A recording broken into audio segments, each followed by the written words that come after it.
এই দেখো এই পাশটা দেখো বাসের, সব মিলায় বাসটা দারুণ না? অনেক সুন্দর বাসটা। আচ্ছা, পরে আমরা আরেকটা দেখি, আরেকটা বাস দেখি।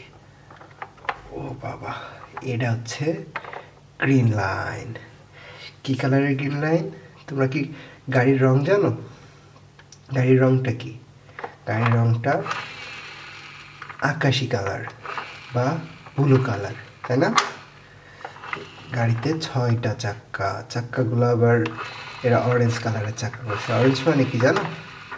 অরেঞ্জ মানে কমলা, কমলা কালারের চাক্কা, মাঝখানে আবার ব্লু ব্লু কালার দেওয়া, আকাশি কালার দেওয়া। হ্যাঁ, 6টা চাক্কার বাস। তো এই ছিল আজকে আমাদের বাসের কালেকশন। আমরা 6টি বাসের সাথে পরিচিত হলাম আজকে। তোমাদের যদি আমাদের এই ভিডিওগুলো ভালো লাগে তাহলে আমাদের ভিডিওগুলোতে একটা লাইক দিয়ে দিবা। আর যদি খুব বেশি ভালো লাগে আর এরকম নতুন নতুন গাড়ির কালেকশন দেখতে চাও তাহলে আমাদের চ্যানেলটা সাবস্ক্রাইব করে দিবা। টাটা।